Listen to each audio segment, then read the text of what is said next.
Hello guys, good morning. कैसे हो आप सब? आपका एक बार फिर से स्वागत है आपके अपने चैनल आई विल पर, जिसमें कि हम कर रहे थे करंट अफेयर्स की क्विज़ की सीरीज़, जिसको हमने नाम दिया प्रीलिम्स डे सीरीज़, जिसमें हम डेली के 10 क्वेश्चंस कंप्लीट करवाते हैं। तो चलिए स्टार्ट करते हैं आज के अपने 10 क्वेश्चन से। वीडियो अच्छी लगती है तो लाइक कर लेना, चैनल को सब्सक्राइब कर लेना। इसके अलावा ज़्यादा से ज़्यादा फ्रेंड्स में शेयर भी करो वीडियो को, ठीक है। तो चलिए स्टार्ट करते हैं आज के फर्स्ट क्वेश्चन से। आज का फर्स्ट क्वेश्चन हमें क्या बोलता है, हमें कुछ स्टेटमेंट्स बतानी है किसके बारे में, आयुष्मान भारत स्कीम के बारे में, जिसको और क्या बोला जाता है, प्रधानमंत्री जन आरोग्य योजना, ठीक है। प्रधानमंत्री जन आरोग्य योजना, आयुष्मान भारत के बारे में हमें कुछ स्टेटमेंट्स बतानी है। देख लेते हैं। ये क्वेश्चन मैं पहले भी बहुत अच्छे से करवा चुकी हूँ करंट अफेयर्स की सीरीज़ में ही, ठीक है। सबसे पहले है scheme has taken India closer to achieve one of the sustainable development goal. बिल्कुल वही सस्टेनेबल डेवलपमेंट गोल 3.8 जो है उसके क्लोज आ गए हम, ठीक है। बिल्कुल ये स्कीम ने इंडिया को सस्टेनेबल डेवलपमेंट गोल जो 3.8 है उसको अचीव करने के हम क्लोज आ गए। ये स्टेटमेंट क्या बिल्कुल सही है। सेकंड बोल रहे हैं the scheme provides a health cover of 5 lakh per person per year for secondary and tertiary care hospitalisation. तो आप सभी को पता होगा इस स्कीम में 5 लाख का तो क्या दिया जाता है, हेल्थ कवर दिया जाता है, लेकिन वो 5 लाख पर पर्सन नहीं होता, वो 5 लाख पर फैमिली होता है। क्या होता है, हर एक फैमिली को 5 लाख का वो दिया जाएगा पर ईयर, ठीक है। तो 5 lakh per family per year for secondary and tertiary care hospitalisation ये दिया जाएगा। तो और स्टेटमेंट सही दे रखी है, लेकिन ये पर पर्सन नहीं है, पर फैमिली 5 लाख का कवर दिया जाएगा। तो सेकेंड स्टेटमेंट क्या हो जाती है, रॉन्ग। थर्ड है the scheme does not provide interstate portability. तो ये याद रखना, इस स्कीम में इसका इंपॉर्टेंट फीचर है कि इसमें इंटरस्टेट पोर्टेबिलिटी भी है। इसका मतलब ये है कि अगर पेशेंट किसी एक स्टेट में रजिस्टर्ड है तो वो किसी अनदर स्टेट में जाके इस स्कीम का फ़ायदा उठा सकता है, ठीक है। तो ऐसा नहीं है कि वहाँ पे इंटरस्टेट पोर्टेबिलिटी नहीं है, वो इंटरस्टेट पोर्टेबिलिटी भी है इस स्कीम में। तो फर्स्ट स्टेटमेंट करेक्ट है, सेकंड एंड थर्ड रॉन्ग है। हमें बतानी करेक्ट स्टेटमेंट, तो करेक्ट तो केवल एक ही स्टेटमेंट है इसमें, ठीक है। तो हमारा आंसर क्या हो जाता है, ए। सिंपल सा क्वेश्चन था। क्वेश्चन नंबर फर्स्ट हो गया हमारा कंप्लीट। आ जाते हैं क्वेश्चन नंबर सेकंड पे। हमें बताना है किसके बारे में, मल्टी डायमेंशनल पॉवर्टी इंडेक्स के बारे में, जिसको कौन पब्लिश करता है, नीति आयोग। जिसको कौन पब्लिश करता है, नीति आयोग। सबसे पहले बोल रहे हैं Oxford poverty and human development initiative and UN development programme are technical partners in formulation of multi dimensional poverty index. देखो ये बोल रहे हैं कि जो नीति आयोग जो मल्टी डायमेंशनल पॉवर्टी इंडेक्स को निकालता है उसके टेक्निकल जो पार्टनर्स हैं वो हैं OPHI और UNDP। तो याद रखना ये स्टेटमेंट बिल्कुल सही है, ये स्टेटमेंट बिल्कुल सही है। ये उसके टेक्निकल पार्टनर्स हैं। सेकंड, इंडिया का जो मल्टी डायमेंशनल पॉवर्टी इंडेक्स है बोल रहे हैं वो एग्जैक्टली सेम है ग्लोबल से। तो याद रखना वो एग्जैक्टली सेम नहीं है, एग्जैक्टली सेम नहीं है। जैसे कि इंडिया में जो मल्टी डायमेंशनल पॉवर्टी इंडेक्स निकालते हैं उसमें 12 वेरिएबल्स होते हैं, लेकिन ग्लोबल वाले में कितने होते हैं, 10 वेरिएबल्स का ओनली यूज़ किया जाता है। 2 एडिशनल वेरिएबल इंडिया के मल्टी डायमेंशनल पॉवर्टी इंडेक्स में यूज़ किए जाते हैं। वो कौन से हैं, 2 एक्स्ट्रा कौन से हैं जो इंडिया में यूज़ किए जाते हैं, एक तो है मैटरनल हेल्थ और एक है बैंक अकाउंट्स, ठीक है। एक तो मैटरनल हेल्थ और एक है बैंक अकाउंट। ये 2 चीज़ एक्स्ट्रा मतलब कैलकुलेट की जाती है इंडिया के मल्टी डायमेंशनल पॉवर्टी इंडेक्स में, ठीक है। तो एग्जैक्टली सेम नहीं है। तो सेकंड स्टेटमेंट क्या होगी, रॉन्ग होगी। तीसरा है it is India's traditional and official way of estimating. देखो ये आप सभी को पता है ये कोई इंडिया का ट्रेडिशनल या ऑफिशियल वे नहीं है, ठीक है। ये कोई नहीं है, ये न्यू तरीका है, ठीक है। तो ये इंडिया का ट्रेडिशनल या ऑफिशियल वे नहीं है वो कैलकुलेट करने का। तो ये स्टेटमेंट हमारी क्या हो जाती है, रॉन्ग हो जाती है, ठीक है। ये नहीं है हम मल्टी डायमेंशनल पॉवर्टी इंडेक्स पहले से ही मापते आ रहे हैं, ऐसा नहीं है। तो करेक्ट स्टेटमेंट बतानी है। इसमें भी क्या होगी, करेक्ट केवल फर्स्ट स्टेटमेंट होगी, ठीक है। तो क्वेश्चन नंबर सेकेंड, ये स्टेटमेंट आपको समझ में आ गई। तो क्वेश्चन नंबर सेकेंड हमारा आंसर क्या आ गया, ए। आ जाते हैं नेक्स्ट क्वेश्चन पे। नेक्स्ट क्वेश्चन हमें क्या बोलता है, national multi dimensional poverty index में कुछ मेजर की जाती हैं चीज़ें, 3 डायमेंशन में मेजर की जाती हैं। जैसे कि एक तो हेल्थ एंड न्यूट्रिशन, दूसरा एजुकेशन और तीसरा है स्टैंडर्ड ऑफ लिविंग। और हेल्थ इसमें बोल रहा है कि हेल्थ के अंदर क्या क्या मापा जाता है। इसमें बोल रहा है कि हेल्थ के अंदर क्या क्या मापा जाता है, ठीक है। हेल्थ के अंदर, ठीक है। तो भाई आप सभी को पता होगा क्या क्या मापा, देखो हेल्थ के अंदर मापा जाता है चाइल्ड और एडोलेसेंट की हेल्थ, ठीक है। अभी हमने देखा था एक और हेल्थ कौन सी, मैटरनल हेल्थ, ठीक ठीक है। एक हमने देखी थी मैटरनल हेल्थ और एक है न्यूट्रिशन, ठीक है, तो न्यूट्रिशन लिख भी रखा है, ठीक है। तो ये 3 चीज़ मेनली हेल्थ एंड न्यूट्रिशन में मेनली मापी जाती हैं, nutrition, child and adolescent mortality और मैटरनल हेल्थ, ठीक है। ये 3 चीज़ें मापी जाती हैं हेल्थ में। हमें बतानी है करेक्ट स्टेटमेंट, करेक्ट में ये 3 आती हैं बस केवल। तो आंसर हमारा क्या हो गया, बी, ठीक है। अब आप बोलेंगे देखो इसमें हमारे 3 वेरिएबल हो गए, न्यूट्रिशन में हमारा क्या क्या मापा जाता, न्यूट्रिशन बोल रहे हैं, एजुकेशन में आप सभी को पता 2 चीज़ें मापी जाती हैं, ईयर ऑफ स्कूलिंग और स्कूल अटेंडेंस, है ना। आपने भी सुना होगा ईयर ऑफ स्कूलिंग और स्कूल की अटेंडेंस के बारे में सुना होगा। स्टैंडर्ड ऑफ लिविंग में 7 वेरिएबल्स को मापा जाता है, स्टैंडर्ड ऑफ लिविंग में 7 वेरिएबल्स को मापा जाता है, जैसे कि भाई सैनिटेशन हो गया, ड्रिंकिंग वाटर हो गया, बैंक अकाउंट हो गया, ठीक है। तो ऐसे ही 7 वेरिएबल्स को मापा जाता है। तो हेल्थ के अंदर हमसे पूछा था वो हमने बता दी, और ये सैनिटेशन एंड ड्रिंकिंग वाटर किसके अंडर है, ये हमारे हैं स्टैंडर्ड ऑफ लिविंग के अंडर। तो क्वेश्चन नंबर 3 हमारा आंसर हो गया बी। आ जाते हैं अपने नेक्स्ट क्वेश्चन पे। मदन लाल धिंगरा के बारे में बताना है, शायद आपने पढ़ा भी होगा इनके बारे में अच्छे से। बोल रहे हैं Madan Lal Dhingra was an Indian revolutionary who assassinated Curzon Wyllie. ये स्टेटमेंट क्या है, बिल्कुल सही है। इन्होंने कर्जन विली को क्या किया था, वो किया था, ठीक है, असैसिनेट किया था। वो क्या थे, एक ब्रिटिश ऑफिशियल थे, बिल्कुल सही स्टेटमेंट है। सेकंड है he become a member of secretive अनुभव भारत मंडल, बिल्कुल ही अनुभव भारत मंडल के भी मेंबर बने थे, बिल्कुल सही है, ठीक है। किसने फाउंड की थी, ये विनायक सावरकर ने और उनके ब्रदर गणेश ने, ठीक है। ये किसने फाउंड की थी, सावरकर ने और उनके ब्रदर सावरकर, ठीक है, और उनके ब्रदर गणेश ने, ठीक है। फिर है he opposed the ideals of Vinayak Damodar Savarkar and Shyamji Krishna Varma. तो आप एक बात बताओ, जब उनकी सोसाइटी में वो ऐड हो रहे हैं तो उनके आइडियल्स को वो कैसे अपोज कर सकते हैं। तो ये स्टेटमेंट क्या होगी, रॉन्ग होगी। तो थर्ड स्टेटमेंट रॉन्ग होगी, first and second statement correct है। हमें बतानी है करेक्ट स्टेटमेंट, तो केवल 2 ही स्टेटमेंट हमारे इनके बारे में क्या है, करेक्ट है, ठीक है। तो ये स्टेटमेंट तो ये क्वेश्चन हो जाता है हमारा कंप्लीट। आ जाते हैं नेक्स्ट क्वेश्चन पे। नेक्स्ट क्वेश्चन हमें किसके बारे में बता रहा है, हमें बताना है कि कौन से मेजर्स हैं जो लिए जा सकते हैं गवर्नमेंट के द्वारा सडन स्पाइक जो हो जाता है कुछ स्पेसिफिक फूड आइटम्स में, उसको कंट्रोल करने के लिए, ठीक है। कुछ स्पेसिफिक फूड आइटम्स के प्राइसेस में कुछ एकदम से मतलब ज़्यादा हो जाते हैं, तो गवर्नमेंट को क्या क्या करना चाहिए, ये पूछ रहे हैं। सबसे पहले बोल रहे हैं कि टेम्परेरी बैन लगाने देना चाहिए अगर हम उस इन्फ्लेटेड आइटम का एक्सपोर्ट करते हैं। तो सब बिल्कुल सही स्टेटमेंट है भाई, कि उसका हमें क्या लगा देना चाहिए, बैन देना चाहिए अगर कोई इन्फ्लेटेड आइटम है और हम उसका एक्सपोर्ट कर रहे हैं, बिल्कुल। तो अगर वो इंडिया की मार्केट में रहेगा उसका प्राइस ठीक रहेगा। सेकेंड है इम्पोजिशन ऑफ स्टॉक लिमिट, अगर स्टॉक लिमिट लगा दो एसेंशियल कमोडिटीज़ एक्ट के अंडर ताकि होर्डिंग ना कर सके लोग, ये स्टेटमेंट भी बिल्कुल सही है भाई, कि स्टॉक लिमिट लगा दो।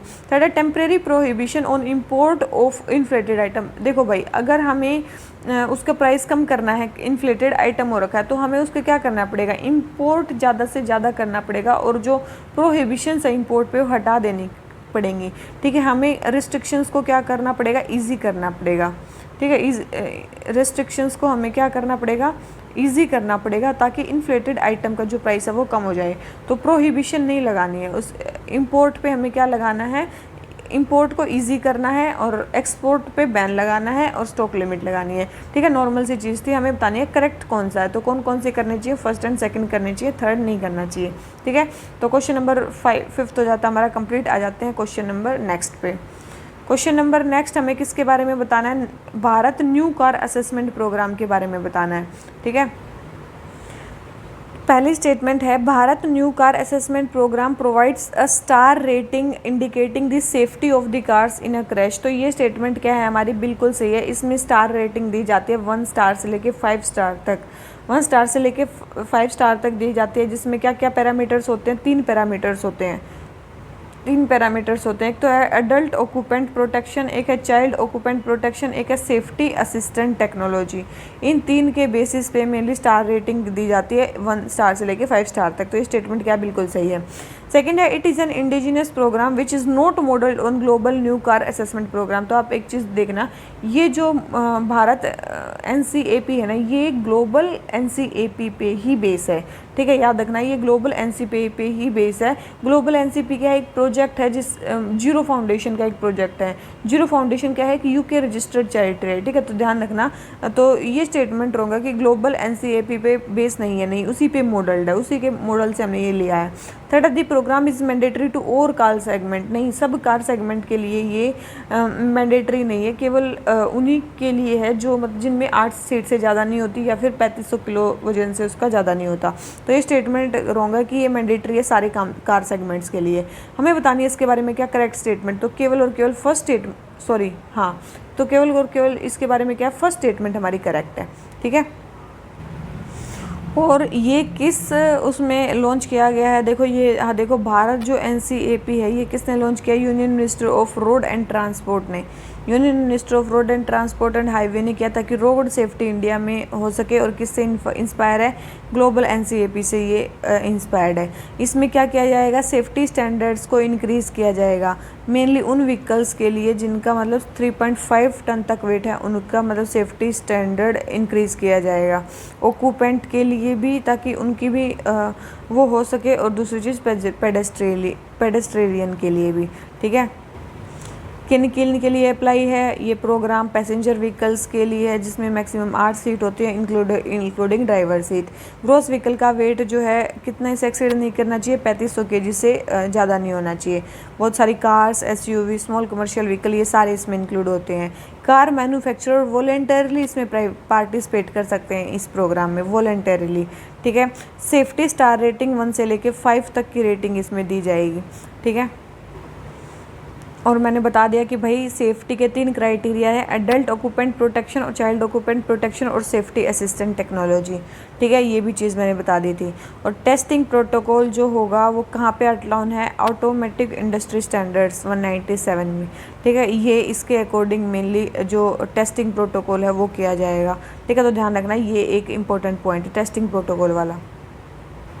तो ये क्वेश्चन हो जाता है हमारा कंप्लीट। आ जाते हैं अपने नेक्स्ट क्वेश्चन पे। हमें बताना है नाविक के बारे में, नेविगेशन विद इंडियन कॉन्स्टेलेशन के बारे में, नेविगेशन विद इंडियन कॉन्स्टेलेशन के बारे में। तो सबसे पहले है भाई कि currently all the Aadhaar enrolment kits that are use to collect and verify personal details are link to NavIC. बोल रहे हैं आजकल जितनी भी किट्स हैं जो इससे एसोसिएटेड हैं, वो सारी जितने भी आधार इनरोलमेंट किट्स हैं जो कलेक्ट करते हैं और वेरीफाई करती हैं पर्सनल डिटेल को, वो नाविक से एसोसिएटेड हैं। तो आपको एक चीज़ पता होना चाहिए, ऐसी चीज़ें मतलब करंटली आधार इनरोलमेंट किट्स जो कलेक्ट और वेरीफाई करते हैं पर्सनल डिटेल्स को, वो जीपीएस से कनेक्टेड है, ठीक है। किससे कनेक्टेड है, वो जीपीएस से कनेक्टेड है। ऐसा नहीं है कि वो सारी नाविक से कनेक्टेड है। तो ये स्टेटमेंट हमारी क्या हो जाती है, रॉन्ग हो जाती है, ठीक है। ये स्टेटमेंट हमारी क्या हो जाती है, रॉन्ग हो जाती है, ध्यान रखना इसको, ठीक है। वो किससे कनेक्टेड है, जीपीएस से कनेक्टेड हैं, ठीक है। नाविक 2 टाइप की सर्विसेज हमें प्रोवाइड करता है, एक तो एसपीएस स्टैंडर्ड पोजीशन सर्विस और एक करता है आरएस रिस्ट्रिक्टेड सर्विस, ठीक है। ये चीज़ ध्यान रखना। तो ये मेनली ये चीज़ होती है। तो क्वेश्चन नंबर फर्स्ट हो गया रॉन्ग, मतलब स्टेटमेंट फर्स्ट होगी रॉन्ग। सेकंड है एनडीएमए, जो एनडीएमए है वो नाविक को यूज़ करती है एज अलर्ट डिसएमिनेशन सिस्टम, बिल्कुल अलर्ट डिसएमिनेशन सिस्टम की तरह मेजर नेचुरल डिजास्टर्स में, जैसे अर्थक्वेक, फ्लड, एवलांच, बिल्कुल इसमें एनडीएमए नाविक की जो वो है उसका यूज़ करती है, बिल्कुल। थर्ड है इंडियन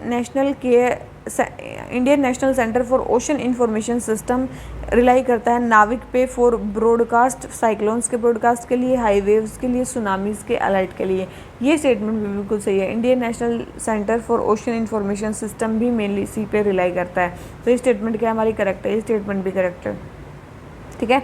तो second and third statement correct है, फर्स्ट स्टेटमेंट रॉन्ग है। हमें बतानी है करेक्ट स्टेटमेंट, करेक्ट तो सेकंड एंड थर्ड स्टेटमेंट है। तो 2 स्टेटमेंट हमारे इसके बारे में क्या है, करेक्ट हैं, ठीक है।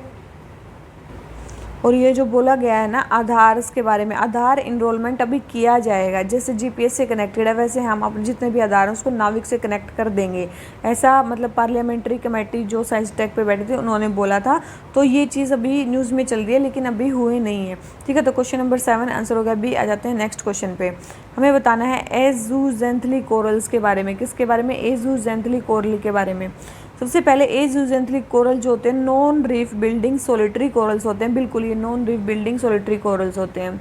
सेकंड है ये मोस्ट ऑफ द न्यूट्रिशमेंट सन से ड्राइव करते हैं, बिल्कुल भी नहीं, सन से ड्राइव नहीं करते हैं, ठीक है। ये सन से अपना न्यूट्रिशन ड्राइव नहीं करते हैं, बहुत सारे प्लैंकटन से करते हैं, तो ऐसा नहीं है कि ये सन से ड्राइव करते हैं।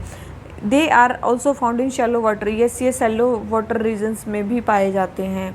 ठीक है, ये शैलो वाटर रीजन्स में पाए जाते हैं।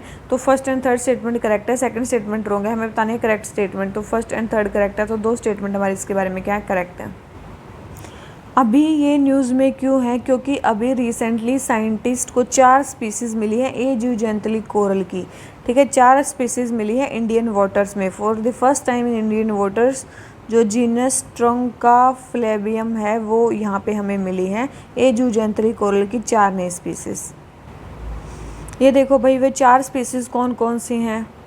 ठीक है, ये सारे नाम हैं उन 4 स्पीसीज़ के। ठीक है, ये सारे नाम हैं उन 4 स्पीसीज़ के। ये हमें कहाँ मिली हैं, अंडमान एंड निकोबार आइलैंड्स के वाटर्स में हमें ये मिली हैं। इनमें क्या है, जूजेंथली नहीं होती है और ये न्यूट्रिशमेंट अपना सन से ड्राइव नहीं करते हैं, लेकिन कहाँ से, प्लैंकटन्स की फॉर्म में ये अपना न्यूट्रिशन को कैप्चर करते हैं, ये वाली एल्गी। ठीक है, जूजेंथली क्या होते हैं, इसमें जूजेंथली एल्गी मतलब जूजेंथली इसमें नहीं होती है। ए जूजेंथली कोरल्स हैं, ए जूजेंथली कोरल्स, ए मतलब एब्सेंट, जूजेंथली मतलब जूजेंथली। तो ये जूजेंथली क्या है, जूजेंथली ये यूनिसेलुलर गोल्डन ब्राउन की एल्गी होती हैं जो वाटर में रहती हैं एज प्लैंकटन और मतलब सिम्बायोटिकली रहती हैं अदर ऑर्गेनिजम्स के अंदर। ठीक है, zooxanthellae corals mainly shallow water तक ही रिस्ट्रिक्टेड होते हैं, लेकिन जो ये ए जूजेंथली टाइप की होती हैं ये हार्ड कोरल्स होती हैं। ये केवल सॉलिटरी नहीं होती, हाईली कंप्रेस्ड स्केलेटल सिस्टम होता है इनका। ठीक है, याद रखना, अंडमान एंड निकोबार में भी पाई गई हैं। ये क्या होते हैं, डीप सी रिप्रेजेंटेटिव होती है। मेनली जो ए जूजेंथली एल्गी होती है वो डीप सी रिप्रेजेंटेटिव होती है, डीप सी में पाई जाती हैं 200 से लेकर 1000 मीटर के बीच में, लेकिन shallow water, shallow coastal water में भी ये पाई जा सकती हैं। ठीक है, ये है ए जूजेंथली के बारे में। ठीक है, तो ये हमारा करंट का था कि भाई ये 4 टाइप की कोरल मिली है हमें, इसलिए ये न्यूज़ में है। तो क्वेश्चन नंबर ये हो गया हमारा कंप्लीट। आ जाते हैं अपने नेक्स्ट क्वेश्चन पे। हमें बताना है कोरल रीफ्स के बारे में, देख लेते हैं भाई। सबसे पहले है कोरल रीफ्स जो है वो 25% अर्थ सरफेस को 25% से ज़्यादा अर्थ स्पेस को कवर करते हैं। भाई इतनी थोड़ी ना है कोरल्स, 0.5% ही, मतलब लेस देन 0.5% वो अर्थ सरफेस को कवर करती हैं। तो ये स्टेटमेंट हमारी क्या होगी, रॉन्ग होगी। सेकेंड है coral reefs helps in substantially reducing coastal flooding and erosion. बिल्कुल ये स्टेटमेंट तो सही है भाई, कोस्टल फ्लडिंग और इरोजन को रोकने में ये हेल्प करती हैं। थर्ड है increase ocean temperature causes reefs to expel the symbiotic algae responsible for their kill. बोल रहे हैं कि अगर टेम्परेचर बढ़ जाता है ओशन का तो इससे जो रीफ्स हैं वो जो सिम्बायोटिक एल्गी के कारण उनको कलर मिला है उसको एक्सपेल कर देते हैं। बिल्कुल, इसके कारण क्या हो जाती है, उनकी ब्लीचिंग हो जाती है, कोरल ब्लीचिंग जिसको बोलते हैं, और कोरल्स क्या कर जाते हैं, डाई कर जाती हैं। तो ये स्टेटमेंट भी हमारी क्या है, बिल्कुल सही है। हमें बतानी है इनके बारे में करेक्ट स्टेटमेंट। तो 2 स्टेटमेंट करेक्ट हैं, फर्स्ट स्टेटमेंट रॉन्ग है, तो हमारा आंसर क्या आ गया, बी। आ जाते हैं अपने नेक्स्ट क्वेश्चन पे। हमें बताना है 3 स्टेटमेंट हमें दे रखी हैं, उसके बारे में बताना है। सबसे पहले है the responsibility of conducting monetary policy is explicitly mentioned under RBI act. बिल्कुल, मॉनिटरी पॉलिसी की किसके अंडर है, आरबीआई पे वेस्टेड है और आरबीआई एक्ट में है। ये दोनों ये स्टेटमेंट बिल्कुल सही है। सेकंड है प्राइमरी ऑब्जेक्टिव मॉनिटरी पॉलिसी का है कि प्राइस स्टेबिलिटी को मेंटेन करना। बोल रहे हैं विदाउट वरिंग अबाउट, नहीं भाई ग्रोथ के बारे में भी चिंता करनी है। ऐसा नहीं है कि ग्रोथ को देखना ही नहीं और केवल प्राइस स्टेबल करना है, ऐसा नहीं है। ग्रोथ विद प्राइस स्टेबिलिटी दोनों को देखना है। तो ये स्टेटमेंट हमारी क्या होगी, रॉन्ग हो गई। थर्ड है flexible inflation targeting framework by RBI does not have statutory basis. तो याद रखना, अब भाई अगर इसके बारे में हमसे वो बोल रखा है तो इसका स्टैट्यूटरी बेसिस भी है। ठीक है, मतलब आरबीआई एक्ट में बोल रखा है कि मतलब इसको स्टैट्यूटरी बेसिस प्रोवाइड करने के लिए 2016 में मतलब इसको स्टैट्यूटरी बेसिस प्रोवाइड किया गया है। फ्लेक्सिबल इन्फ्लेशन टारगेटिंग फ्रेमवर्क जो है उसको स्टैट्यूटरी बेसिस प्रोवाइड किया गया 2016 में, किसके अंडर, आरबीआई एक्ट के अंडर उसको डाला गया है। ठीक है, आरबीआई एक्ट के अंडर उसको डाला गया है। तो ये थर्ड स्टेटमेंट हमारी क्या होगी, बोल रहे हैं कि इनका स्टैट्यूटरी बेसिस नहीं है, नहीं स्टैट्यूटरी बेसिस है, आरबीआई एक्ट के अंडर है ये। तो थर्ड स्टेटमेंट रॉन्ग होगी, सेकंड स्टेटमेंट भी रॉन्ग होगी, फर्स्ट स्टेटमेंट करेक्ट है। तो इसमें हमें बतानी है करेक्ट स्टेटमेंट। तो करेक्ट तो केवल और केवल एक ही स्टेटमेंट है हमारी इसमें। ठीक है, तो इसी नोट पे गाइज हमारे टोटल 10 क्वेश्चन जाते हैं कंप्लीट। वीडियो अच्छी लगी हो लाइक कर लेना, चैनल को सब्सक्राइब जरूर कर लेना गाइज प्लीज़। मेरी रिक्वेस्ट पे आप चैनल को प्लीज़ सब्सक्राइब कर लो और इसके लिए अपना ज़्यादा से ज़्यादा फ्रेंड्स में भी शेयर करो। तो चलिए इसी नोट पे आज का लेक्चर खत्म करते हैं। Thank you very much, bye bye.